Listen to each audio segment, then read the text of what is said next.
चुड़ैल की दुख भरी कहानी, आ गया मेरे आंखों में भी पानी। रमेसर बाबू अपने कार्यालय में अपनी सीट पर बैठकर फाइलों को उलट पलट रहे थे। उनका कार्यालय ग्रामीण क्षेत्र में था, जहां जाने के लिए कच्ची सड़कों से होकर जाना पड़ता था। अरे इतना ही नहीं, कार्यालय के आसपास में जंगली पौधों की अधिकता थी। कहीं कहीं तो ये जंगली पौधे इतने सघन थे कि एक घने जंगल के रूप में दिखते थे। कार्यालय के मुख्य दरवाजे को छोड़ दे तो बाकी हिस्से पूरी तरह से घास फूस आदि से ढके लगते थे। कार्यालय के कमरों की खिड़कियों आदि पर लंबे लंबे घास फूसों का साम्राज्य था। दिन में भी कार्यालय में एक हल्का अंधकार पसरा रहता था, जिससे ऐसा लगता था कि यह कार्यालय हरी भरी वादियों में शांत मन से बैठा हुआ किसी गहरे चिंतन में डूबा हुआ हो। क्योंकि इस कार्यालय में कुल कर्मचारियों की संख्या मात्र 5 ही थी, जिसमें से एक रामखेलावन थे, जो चपरासी के रूप में यहाँ अपनी सेवा दे रहे थे। रामखेलावन ही वह व्यक्ति थे जिनके कार्य व्यवहार से यह शांत कार्यालय कभी कभी मुखर हो उठता था और कर्मचारियों की हंसी ठिठोली से जाग उठता था। रामखेलावन जी पास के ही एक गांव के रहने वाले थे और प्रतिदिन कोई न कोई असहज घटना कार्यालय के बाकी 4 कर्मचारियों को सुनाया करते थे।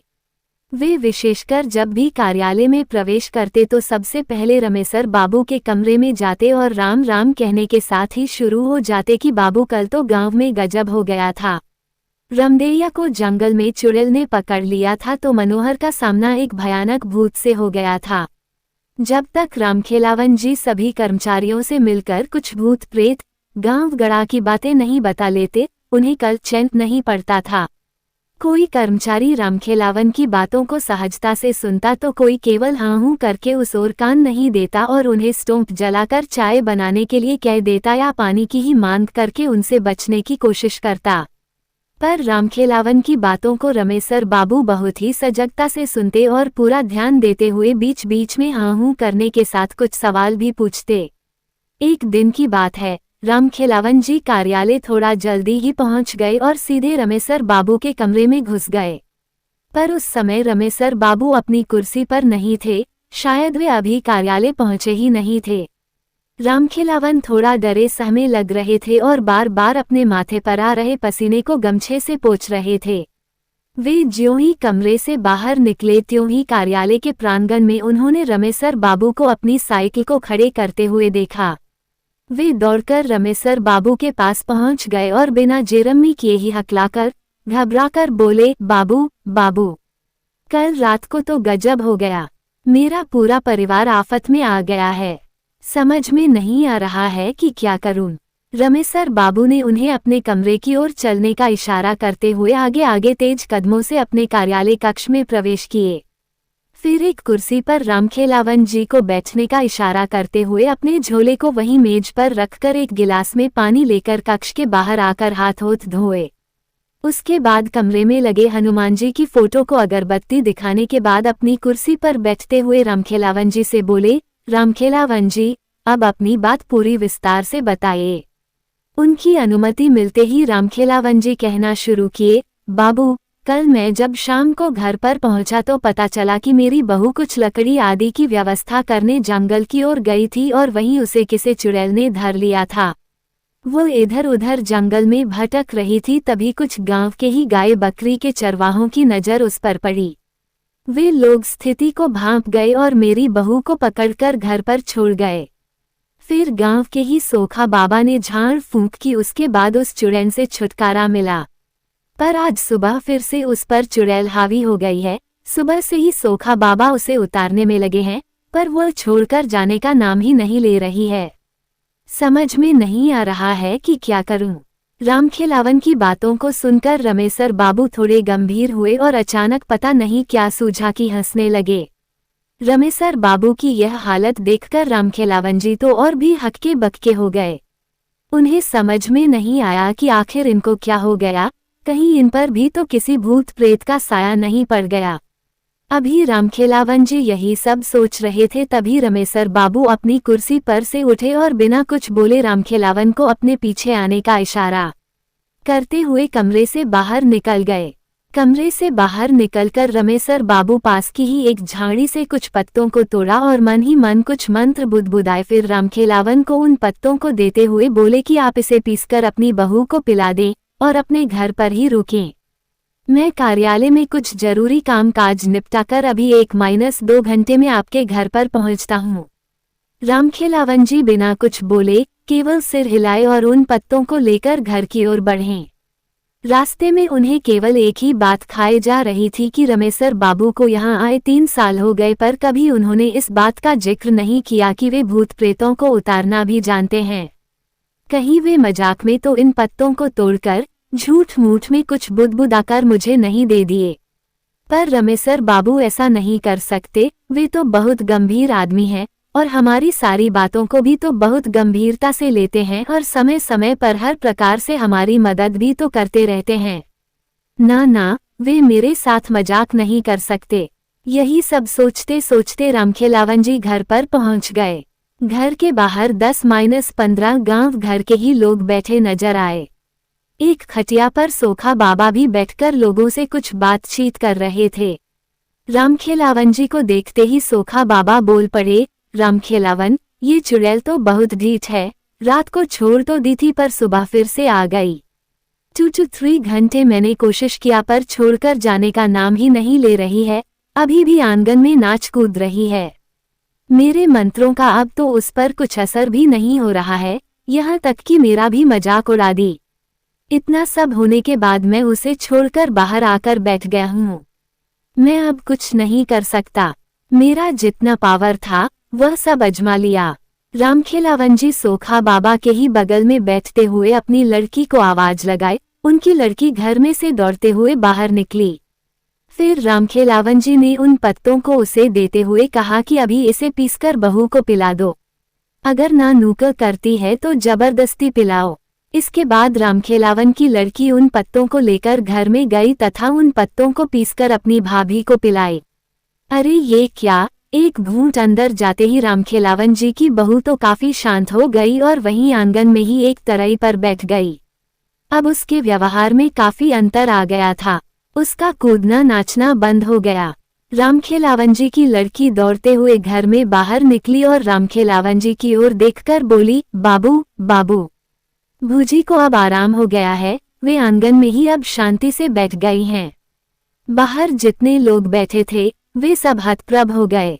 आखिर जो चुड़ैल इतने बड़े सोखा से बस में नहीं आई, वह 2-4 पत्तों को पिलाने से कैसे बस में आ सकती है? आखिर वे कैसे पत्ते थे? क्या किसी धर्म स्थान से लाए गए थे या किसी बहुत बड़े पंडित, ओझा, सोखा आदि ने दिए थे? वहां बैठे लोगों में से एक ने रामखेलावन जी की ओर देखा पर कुछ बोले इससे पहले ही रामखेलावन जी ने उन पत्तों के बारे में बता दिया।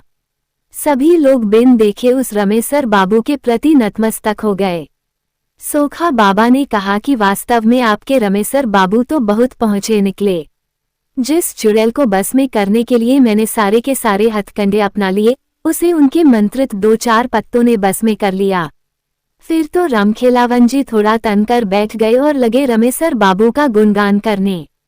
अभी वे लोग आपस में बात कर ही रहे थे तभी रमेसर बाबू की साइकिल वहां रुकी। रमेसर बाबू को देखते ही रामखेलावन जी दौड़कर रमेसर बाबू के हाथ से साइकिल लेकर खुद ही खड़ी करते हुए बोले, रमेसर बाबू, आपके पत्तों ने तो कमाल कर दिया। अब बहू काफी अच्छी है और शांति से आंगन में बैठी है। रमेसर बाबू के इतना कहते ही वहां बैठे सभी लोग खड़े हो गए और रमेसर बाबू की जेरमनी करने लगे। रमेसर बाबू सबका अभिवादन स्वीकार करते हुए उन लोगों के बीच ही एक खाट पर बैठ गए। फिर रमेसर बाबू ने रामखेलावन जी की बहू को घर में बाहर बुलवाया।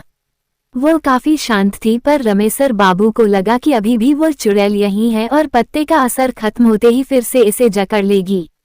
रमेसर बाबू ने रामखेलावन जी की बहू को अपने पास बैठने का इशारा करते हुए कुछ मंत्र बुदबुदाने लगे। अरे ये क्या! रामखेलावन जी की बहू घबराकर बोल उठी, मुझे छोड़ दीजिए, मैं जा रही हूँ, मैं अब कभी भी इसे नहीं पकड़ूंगी। मुझे जाने दीजिए, मुझे जाने दीजिए, मैं जल रही हूँ, मुझे छोड़ दीजिए। उस चुड़ैल को इस तरह गिड़गिड़ाते हुए देखकर रामखेलावन जी की काफी हिम्मत बढ़ गई। वे बोल पड़े, रमेसर बाबू, इसे छोड़िएगा मत, इसे जलाकर भस्म कर दीजिए। पर वह चुड़ैल रामखेलावन जी की ओर ध्यान न देते हुए रमेसर बाबू की ओर दयनीय स्थिति में देखते हुए अपने प्राणों की भीख मांगती रही। रमेसर बाबू काफी गंभीर लग रहे थे। वे रामखेलावन जी की बहू की ओर गुस्से से देखते हुए बोले कि तुम कौन हो और इसे क्यों पकड़ी। इस पर वह चुड़ैल गिड़गिड़ाते हुए बोली कि मैं पास के ही जंगल में रहती हूँ।